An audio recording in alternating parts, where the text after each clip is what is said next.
Today's topic is on self-reflection and self-criticism. I think I hit a point where something has to change, but I don't know what. There's been times in my life where I've lost myself a little bit. It's kind of like, how many times do I have left to get this wrong? As I've accomplished more, I've gotten more lost as to what is it that I want the rest of my life to go, right? Because there was always a goal when I was younger. I don't know if it's like a midlife crisis or something like that. You're not midlife there, man. You have plenty to go. Just because a goal changed along the way and it looks different at the destination, then it doesn't mean it's failure. There's a reason for everything. So, and there's a purpose for things. It's like, all right, this is not for you, but something else is going to come up that's going to align to what you need. It starts and ends with you every time.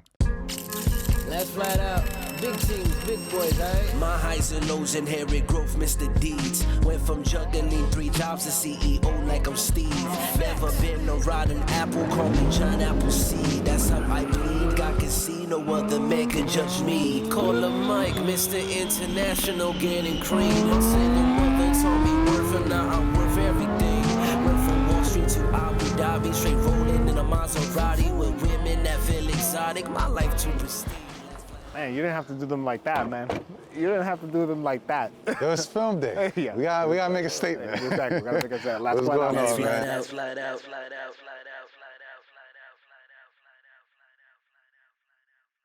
Welcome back to the Last Flight Out podcast. We're your hosts, Mike and Jay. You know the drill by now. Hit the like button, hit the share button, and subscribe to the YouTube channel. And give us a follow across all of our social media accounts at Last Flight Out Podcast. I'm your host, Jay. You can find me at jlubriel26, and you can find my man Mike at If Mike was here. Mike. First thing I got to do, though, is put on these glasses because the light, people don't know how bright the lights are in here, but I got to put these glasses on. And also, Oh, you're about to get deep today. we're about to get deep because today's topic is on self-reflection and self-criticism. So these glasses are going to serve a mirror for you throughout the episodes so that you can self-reflect over the last 9 years that you've been gone over since from the US. But Yeah. on a more serious topic, I think that along anyone's journey, it doesn't have to be because we're expats. You could be living at home, right? Yeah. There has to be a certain point in your life where you kind of just sit back, look at yourself and be like, okay, am I doing exactly what I wanted to do? Have I done the things I want to do? If I haven't done the things I want to do, what do I need to change? And sort of, okay, not just professionally, but also personally, Yeah. right? So I know that you've gone through a couple of things lately in your life. Have you used this time for self-reflection, self-criticism, kind of just mixing the pot a little bit? Like what have you gained out of this time of self-reflection and self-criticism? Yeah. So for me, I try to do self-reflection every year. Every year you try to just look at what you've accomplished, what you've not accomplished, or what I've set out for myself, and then set kind of a marker of what do I need to do to get to where I want to be at. Honestly, I was talking about this subject to one of my friends, and it's like, I think I hit a point where, something has to change, but I don't know what has to change. Isn't that always the most difficult thing to identify? You're like, something needs to change, Yeah. but you don't know exactly what you're doing, because objectively to many people, you may be like, wow, you're great, Yeah. right? If your life just capped out at this point, you would be better than most people on this planet, right? But because you're so ambitious and you always want more, you could be happy and content, but you're never really satisfied, right? So Yeah, there's always that exactly. point in your life, okay, what do I need to do to kind of shake things up, Yeah. right? So for me, Yeah. Okay, go ahead, I was gonna say, just for me personally, I do have these conversations quite often, especially with my group of guy friends, right, outside of you, about and also my girl and then my family members, about things I'm trying to always accomplish and the things I'm trying to do along the way. And there's been times in my life where I've lost myself a little bit, flow, and kind of let other people control my destiny, which is where I do not ever want to be. I don't want anybody else making decisions on my life, my livelihood, or anything of that nature. So I'll just stop it right there, and I'll just turn it back to you, man. Yeah. No, in that, as well as people, they project themselves onto you. So a lot of people tell you what you should be doing or what's right for you, what's not right for you. I'm sure maybe you've heard when we were starting the podcast, like, oh, why are you doing a podcast? You're a lawyer, you're an accomplished lawyer. You're doing well. Yeah. You don't need to be doing that, So definitely, but for myself, it's more so you find out, and I think one is being thankful. So I think for both of us, we could say like we've done typically more than most, like as far as even seeing the world, traveling, money comes and goes, you know, things like that. Yeah. But that doesn't define happiness for me, you know. And I learned that, and it's more about who do you share those times with. Who do you share those memories with?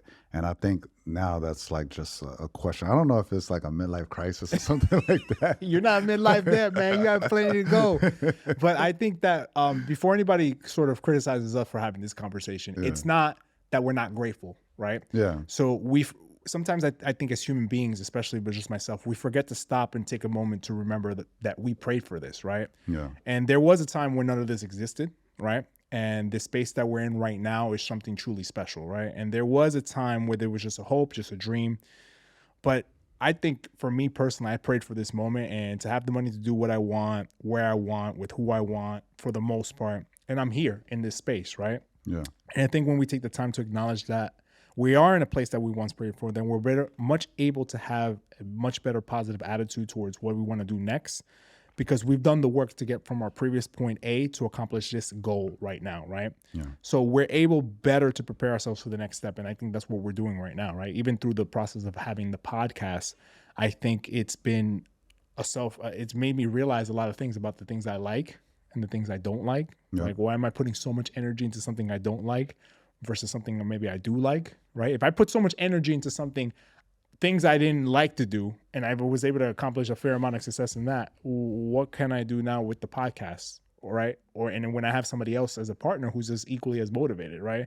Yeah. And I think that people often forget that achieving different things as you get older, that just because like the word achievement and achieving means different things as you get older, right? Because just because a goal changed along the way and it looks different at the destination, then it doesn't mean it's failure, right? Yeah. It's just maturation and experience that took over along the journey, because maybe you didn't have all the information Yeah. And it's just evolving. when you first started, right? So it's just an evolution that you go along those things. And I actually took that from I have a mentor that I talk to 4 times a year. This guy's a super accomplished partner at a real big law firm. And I check in with him, and he's always telling me, just because on day one, when you wanted to be a lawyer, you may want to be a partner, you're not a partner anymore, that doesn't mean failure. You just realize you got all the information along the way, and you were able to realize, like, okay, maybe you want to do something else with your life. You know how many partners I've spoken to, and I ask them, how happy you are about the decision you made? They're like, nah, this is not what I want to do. I'd rather do what you're doing. I'd rather be having if I had enough balls, essentially, right, to do something else and not be paralyzed by fear, then maybe I would not have been a partner. Yeah. Maybe I would have done something else with my life, something that would bring me other fulfillment. Now, obviously, they get all the money with it and all the access they get with the money, right? But I think people equate working hard towards something, right, as having good work ethic, when you can see that as an insecurity because you're afraid to do other things with your life. Yeah. So I don't ever want to be that person. Mm-hmm. Right. I don't ever want to be somebody who's like, I'm going to work 14 or 16 hours a day. You know, you and me always talk, right? Yeah. And I don't think I'm at a point where I'm insecure about something because I'm actually doing something else now. But I probably maybe at a different time previously, I was like, well, maybe I'm just working so hard because I think this is going to get me money, and money is going to bring me happiness. But you come to find out when you come through, a fair sum of money, that doesn't bring you any type of happiness, right? Yeah. So this is one thing that I want to bring to your attention. What do you think about time? Because a lot of people equate time to working hard, or time equals value. And I had a conversation with one of my friends that's an artist. And it's like, if someone does a painting or a sculpture and it takes them, 6 months to do that, versus someone that does a painting or a sculpture that connects to you and it might have took a week or so, what's more valuable? Are you valuing because someone took longer to produce something, or? Well, value is just what somebody's willing to pay for it, right? So you have to find your right audience, right? And who you're trying to sort of sell, whatever you're trying to sell, right? So I guess in your scenario, you would need to find someone who values 6 months worth of art versus the connection that somebody gets I don't care if you spend 2 years on a piece of art. If I don't like it, I'm not buying it. Right. So like I've maybe seen artists pour. Sometimes you see the street vendors in New York and they have a like dope drawings that they do in 20 minutes and you're willing to pay $30 for that or whatever it may be, right? Yeah. If he told you he spent 40 hours on it, is going to change the price that he put on it. And I just think that someone wants, I think that's kind of selfish though. Going back to my insecurity point that I made earlier, I think that somebody just wants to work hard for a long period of time when they're doing it for something they don't like, just to find validation in other people. I did this for so many years. I killed myself for so many hours. Why don't you see the value in me? Well, you should see the value in yourself first before you try to seek that in other people. And I think that in this self-reflection and self-criticism journey that I encourage everybody to do, you always need to always think to yourself, am I doing this to make somebody else feel better? Or am I doing this to make myself feel better? Does this bring me true joy? Does this bring me any sort of satisfaction? A lot of people are just going through the motions, man. And that's unfortunately what it is, right? Yeah. How does that start for you when you say you self-reflect on it? Is it literally a conversation with yourself? Are you journaling? It gets started anyone other than journaling. I have a lot of conversations with myself. I truly believe that the most important conversation you have with yourself, with anyone on any point of the day, is the one with yourself. What you say to yourself, how you encourage yourself, how you bring yourself down, that all affects your external interactions with other people. I often believe that when you're temperamental, and I could speak about this shit. I have everybody knows that when I blow up, it's bad. But that comes from a lot of trauma that I went through, a lot of resentment that I kept inside, right? And that's self-criticism, that's self-reflection, and I know that. And I'm working on it. It's something that I'm not proud of, but it's also part of the fuel and the engine that's gotten me to where I am today. I just need to now, instead of my engine running on junk, it needs to run on clean hydrogen or something like that, right? Renewable fuels or something like that. We're trying to be sustainable and ESG conscious here at the Blast Fly Out podcast, but it needs to start from within you. And for however you get your start, through a therapist, through conversation with your friends, through conversation with your girlfriend, through conversation with yourself, it doesn't really matter. It just needs to start. And I think a lot of people, when they have that conversation with themselves at night, and they're with themselves and to whatever God or entity or whoever they pray to, I think a lot of people don't like what's going through their mind. And I think that's why people avoid those conversations. And I think they do everything and anything to avoid having to deal with themselves, and when they have to look themselves in the mirror, because they're not proud of who they are. They're not proud of where they're at. And they'll just do anything to sort of avoid and sort of block themselves from having those thoughts. So what about you? How does it start for you? For me, it's just like I said, I think I'm self-aware, or I just catch things that I'm not proud of, and it's, I sometimes have that moments where I'm like, damn, this is not cool. This is not cool. Whether it's, from personal relationships, whether it's career-wise, and I like, I could put in more, or I should be here and I'm not doing the things that needs to be done to get to a certain level. So that's where it comes, where it's just, I have these moments of thoughts, and then trying to just redefine myself in that. And before I used to look at things as far as I wanted to be a jack of all trades, and kind of dip and dabble into many things. But I think now my focus is I want to narrow that down into like just being laser focused on one thing. Because I find out for myself, and it may work for different people, but for myself is when I focus on too many things, then I don't really accomplish that goal to the fullest potential. So right now my main focus is, if I want to have this type of career, or I want to focus on the podcast, that should be it, and that really just helps me, and just continuing to, and I think I'm not my harshest critic. So, because you know yourself. Nobody can criticize you. Yeah, exactly. So, what do you think happened along the way? I mean, do you think, I'll go ahead and admit, and maybe this will help you jumpstart or give you context as to what you behind my question. I think that 25-year-old John was way more certain about what he wanted than the almost 35-year-old John. You know what I'm trying to say? Yeah. Like as I've gotten more lost. it's like weird, right? Like as I've accomplished more, I've gotten more lost as to what is it that I want the rest of my life to go, right? Because there was always a goal when I was younger: graduate high school, graduate college, graduate law school, get the first job, progress during your first job. But now that I'm like almost 7 years in, I'm a senior associate.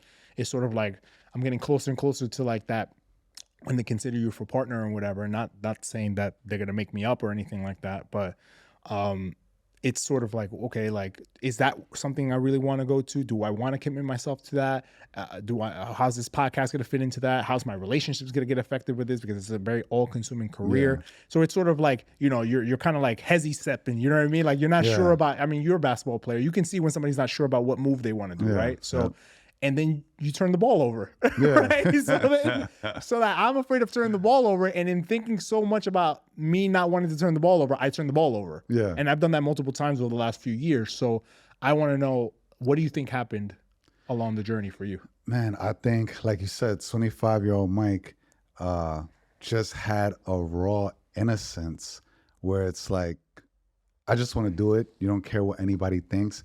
And you don't feel like, you feel like you have the leeway to mess up. If you mess up, it's okay. Yeah. But I guess the more you know, the more knowledge that you gain, the older you become. It's kind of like, how many times do I have left to get this wrong? You know? Yeah. So that to me is a big thing where I'm hesitating because I'm like, is this right? Is this the right direction? Is this the right way to go? Should I just stay comfortable in what I have and be happy and content? Or no, should I let this go and try to jump for something else? So that's a really good one. Do you think that's also because we have a certain quality of life now, right? And we attach the quality of life is kind of immaterial in a sense, right? Because you're attaching it to the type of apartment that you have, the type of restaurants you can go eat, the type of flights you can get on, the type of experiences you can experience. Is when I was 25, bro, like I was happy if I was able to go out once a month. Now we're going out multiple times a week, spending a couple $100s, right, doing it. Yeah. So do you think that you've gotten so comfortable with your floor that you forgot to look up to see, wow, there's a lot of ceiling left I could go get up? Because before I wasn't worried about the floor because I was already on the ground. So I'm over here like, this is all I can reach for, so I'm going to keep going up. But now you're like, oh, if I fall back down, it looks kind of deep, that drop. And it's like, for how long can you be down for, you know? Yeah. And so, but I always pride myself as, and throughout my life, money comes and goes and all that. And I'm not I guess I'm saying I'm not afraid of the floor, but you know, at the end of the day, we are. I think we are a little afraid of the floor. I'm afraid of the floor, but you can't be more afraid of the floor than the excitement you'll get from reaching the ceiling. Yeah. Right. So I always remind myself of that, you know, people always ask me like, how'd you get into podcasting? Well, podcasting came to me. You presented me the idea. It wasn't my idea. You wanted to do the idea, right? But everything is about opportunity, the people that you meet along the way, which was why I encourage people to get out there, meet different people, because you never know. Yeah. And I've never podcasted anything in my life. I've never been in front of a camera getting recorded. And I have found that I like interviewing people. I like researching people. I like doing that deep research. That's why I don't mind putting together the show notes. And I mean, you do it too, but I like doing that, right? Yeah. I enjoy that process. And I've learned that there's a lot of cross-lab between what I do during my day job and what I do with this. So it's only further expanded me as a human being, this experience, but it's also made me realize that, wow, like I've never gotten bothered by working until 3:30 in the morning on the podcast.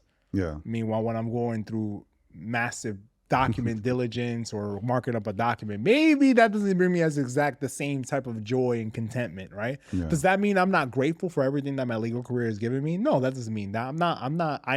I'm very grateful. I work very hard and I'm very proud of everything that I accomplish. But along the journey, you find out that you like different things. And I think that the person that has never tried anything before in their life and they're only stuck one thing are playing it too safe. Yeah. You only get one life, man.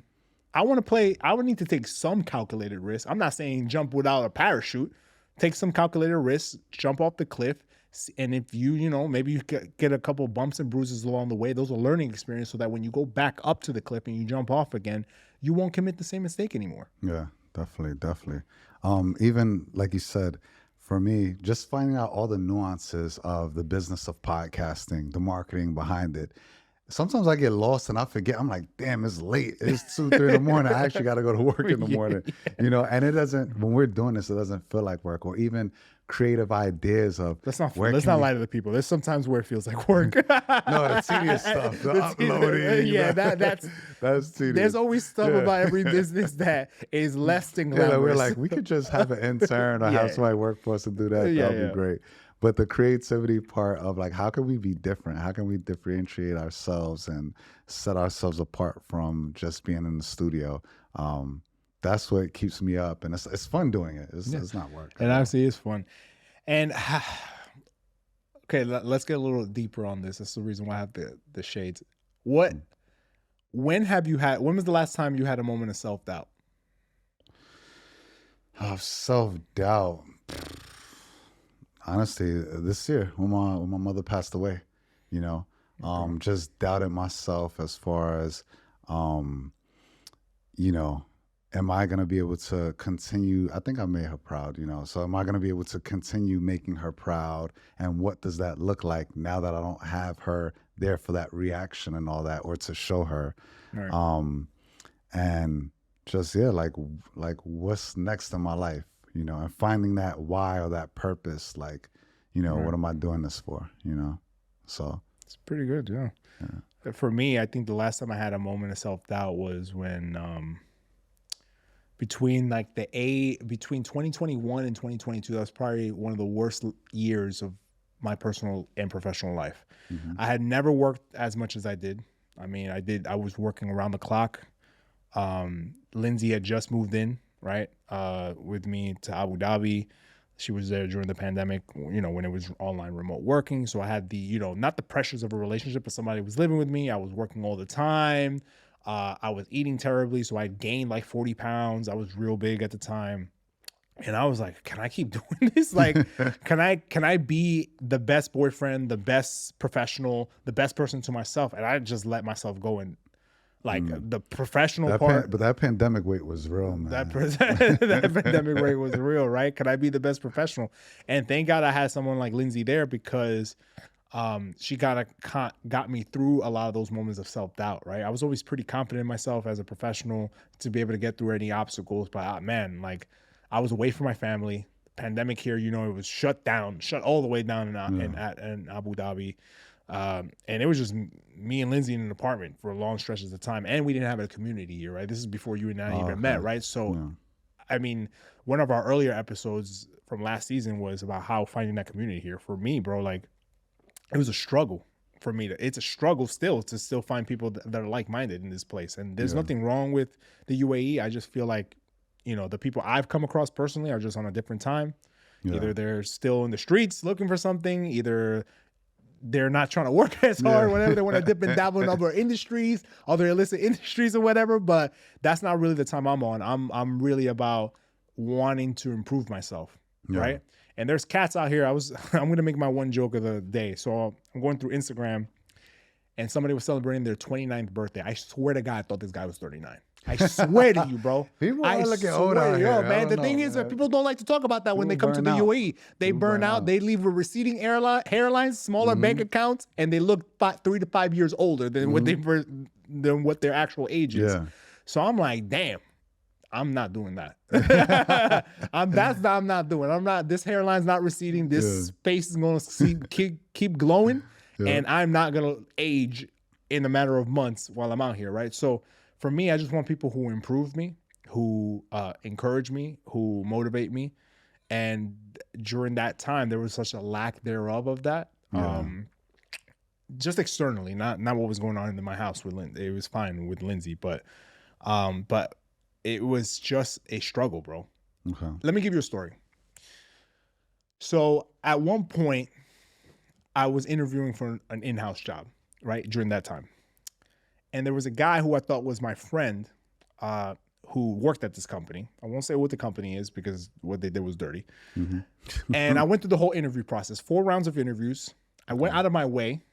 So I was meeting them in Dubai, meeting them anywhere they wanted me to meet them, any time of the day. Went through the 4 rounds. They loved me. They gave me the job offer. Job offer came with one number. They had a sort of like a schedule of benefits. It came with a different number. And I called them out and I said, look, this number is different than this number. And the guy I was coordinating with said, I don't know what you're talking about. I think internally they messed it up. Yeah. They gave me something. There was a miscommunication internally. What's up? The guy who I thought was my friend was like, oh man, that sucks. Let me find out what's going on. They rescinded the offer from me, took it away from the table. Yeah. I never heard from the guy since. Wow. But this is someone you met. Met here. I met here and I hung out with him. Okay. Met his wife or his future wife. Yeah. And I was like, wow. And that kind of gave me a sort of insight as to how fickle people are. I mean, we're experiencing that here just with the podcast, exactly. Right? So we're here realizing that more people are like that rather than being open and honest about themselves. You could have just been like, yo, man, it's just not going to work out because of this, that, or the other, right? Yeah. But it was just a lot easier for that person to ghost me than to just tell me the truth. So that made me doubt myself a little bit. Like, yo, is there something wrong with me? Like, what's going on? Right? Like, at that time, I just felt like, wow, like I have no direction in my life right now because I was prepared to leave my job to go to this in-house job and whatever it may be. But it ended up not working out for the best because that would have caused me to leave the UAE earlier. I would never met you. We would have never done this podcast. Yeah. I would never had the opportunities that I presently have in my life now. So that was probably one of the worst moments of my life. And it ended up being probably one of the best things that ever happened to me. Yeah. So sometimes through the fire and through the darkness comes the light right after. Yeah. There's a reason for everything. So, and there's a purpose for things. It's like, all right, this is not for you, but something else is going to come up that's going to align to what you need. It's like when the fashion guys tell you this ain't for you. When you go and they don't have your size, I don't ever try to force it. They don't got it. It's okay. Have you ever made a decision or a choice where you're now questioning it? I know you can't do anything about your past or things that you've done, but do you find yourself saying like, man, if I had done this differently, this would have turned out different? Or you're sort of like a person who just, once you make the decision, you kind of let go of it? I always try to play devil's advocate and I try to play out different scenarios. And for the most part, I'm happy with where I'm at because I truly believe in, in destiny. And you are where you're supposed to be at. Everything's on your timing and all that. But of course, I was like, I would have had a different life if I would have maybe never came to UAE. Or if certain relationships I would have mended in a certain way. I always play that. But at the end of the day, I'm like, man, I'm grateful for where I'm at today. Yeah, you can't change. This is where I need to be. Yeah, this is where you need to be. You can't change what you've done, but you can change where you're going. And what personally do you do to like look for aspiration and goals for the future when you're self-reflecting and self-criticizing yourself? Honestly, for me, it's more so, and I think it's probably part of my competitive drive, just being a former athlete and all that. But I love surrounding myself with a circle that is go-getters. You know, when I look at you and I see how disciplined you are, how focused you are in every aspect of your life, I'm like, damn, let me get my shit together, And I have friends back home that are doing amazing things, and it's like, all right, cool. And it's not about competing, but it's like, all right, setting a bar. Yeah, setting a bar. There's nothing wrong with that. There's nothing wrong with that. And if I do that for you, that's great, right? Like sometimes I look at you, I'm like, you know what? I can take it a little easier. It's not good to always be that disciplined, that focused. That burns you out. Yeah, right. You have to find moments in your day where you kind of like, this is just for me, right? This is just for me. I'm not doing anything. Let me watch a little television. You know, I'm a huge Knicks fan, so I find a YouTube video of a podcast talk about how my Knicks are doing great. Go Knicks, right? Yeah. but like that. Those are the small moments in my day where I'm like, all right, I let my brain reset.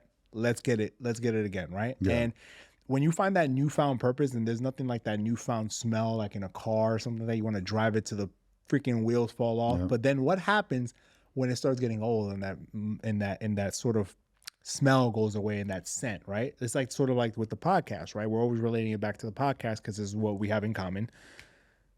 Season 1 was cool. It's the first time we did it. We got a season done. It was great. We're getting a lot of love. We're getting a lot of reaction. Now everybody's like, all right, how can you follow that up now? Right? Exactly. It's like, oh. Like every guest that we wanted, for the most part, everybody, yeah, cool. Let's do it. And so bro, let me tell you something, man.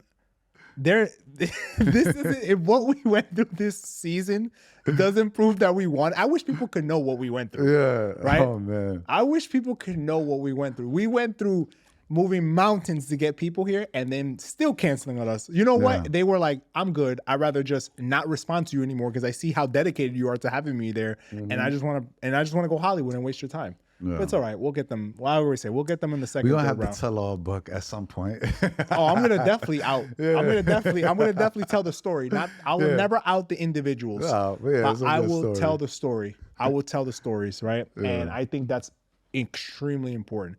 But going back to the question I asked you, for me, it's always, I try to find almost aspiration and inspiration through like the most, not dumbest thing, but the most awkward, like the most unconventional ways. Walking, seeing strangers, asking strangers sometimes, like in networking events or in sort of like events, like what are they doing? What are they up to? Yeah. How do they approach certain problems? Because sometimes when you talk to someone who's too close to you, they give you unconsciously biased advice. Yeah. Yep. Right? When somebody doesn't know who the hell you are and then filter, right? Yeah.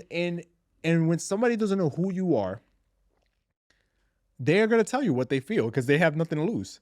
Sometimes I often wonder, and you know what? Like as someone who the self-doubt comes also, and the self-doubt that I've had has also come because I'm also a prisoner. I've been a prisoner of other people's opinions of me. Ooh. Right? And I've said that before. Yeah. And I'm sort of shedding myself out of that. And I'm never going to be completely free of it, but it's not going to drive my decisions any longer. Right? And I used to think like, I wonder what my friends really think about me doing a podcast. What do they really think? Of course, they're always going to be like, oh, bro, I support you. I love you. You're great. They're never going to tell me, but they're going to be like, this guy went through law school. I saw him kill himself in law school. Didn't go out for 4 years, stay dedicated, and then he's going to go something completely different than this.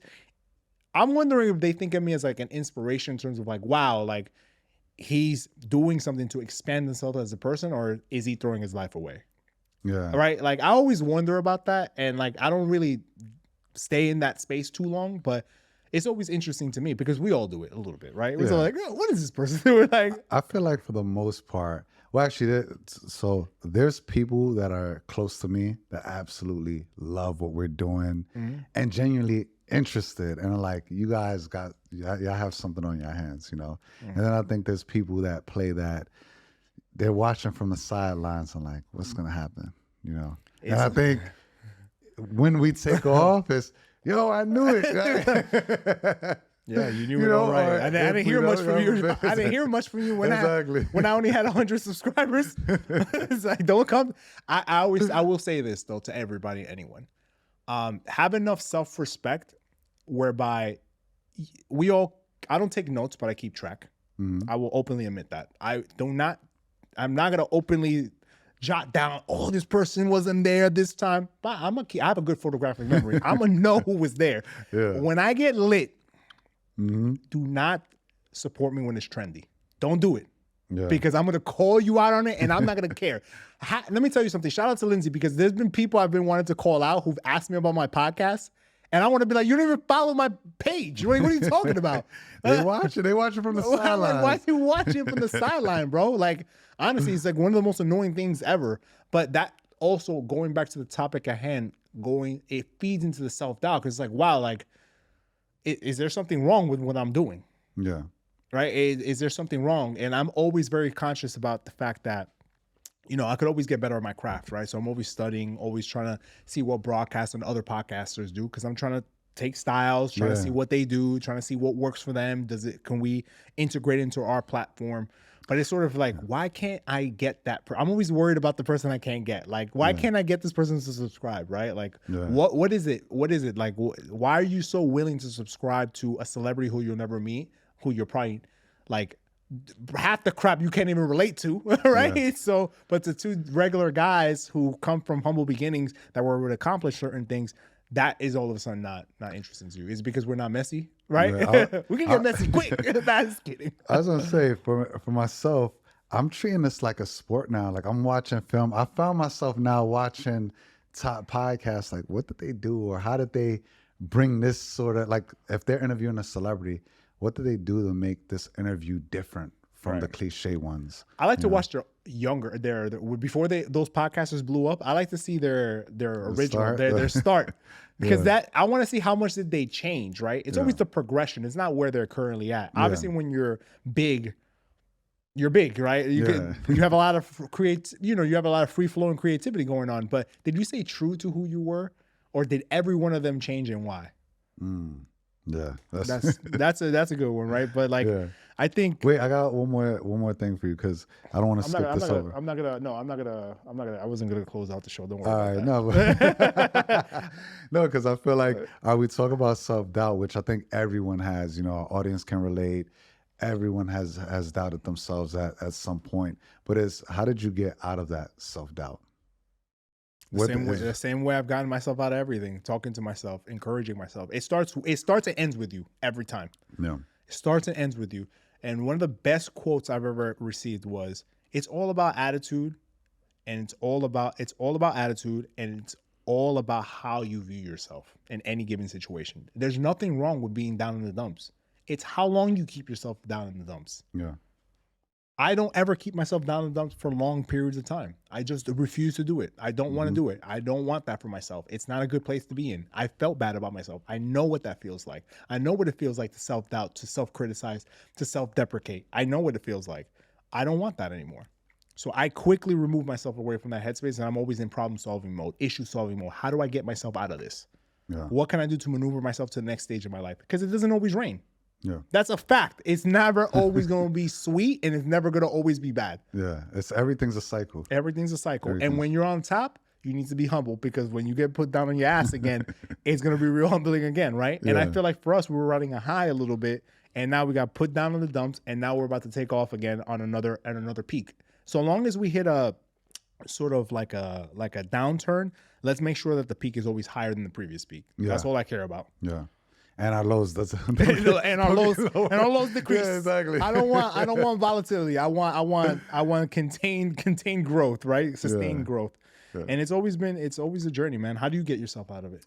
Before we close it out, kind of the same way. It's a choice, and that's one thing I've kind of learned that. I've learned that now. Like, I think after 35, I kind of learned that everything is a choice, and you can choose to be sad. You can, and sometimes it's good. Sometimes it's days, man. Sometimes it's days I want to be sad. I want to shed a tear, cry a bit, and all that. But then you have to choose all right, I want to choose happiness, because if you look around, man, a lot of people have it worse, and there could be worse situations than we go through. And honestly, even we volunteered, last week and all that. You can see, like, damn, there's people really out here struggling. Yeah, struggles for real. I have nothing to be mad about.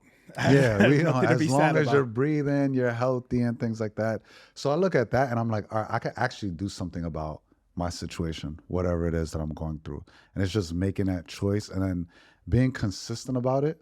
So just being in a consistent, positive environment. So being around loved ones that care and support myself, and even if it's that job that I didn't get, it's not brushing it away as far as like, oh, okay, it wasn't for me. Because that's the easy thing to do. Yeah. Wasn't for me. But all right, let's reflect a bit. All right, what could I have improved? What could I have done better to put myself in that position? All right, now I know, let's take that and apply that to the next one.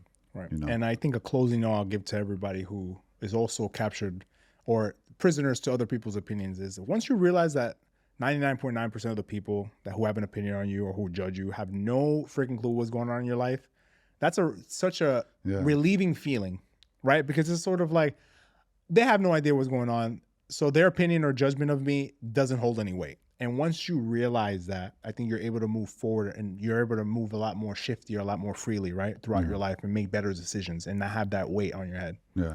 Wait, one more thing. One thing I noticed too is, and I encourage everyone to get mentors in their life or people that they look up to, and they're in a position that they want to be at.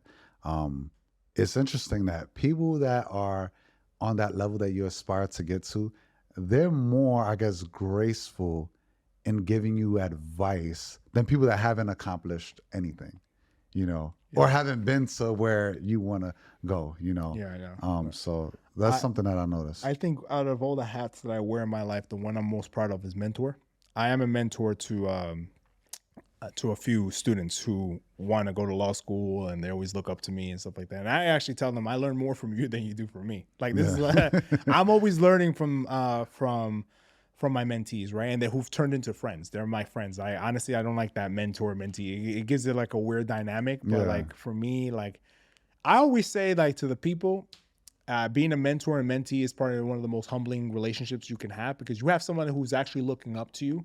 And it's never looking down at them, right? It's always like, okay, I actually learned something from this person.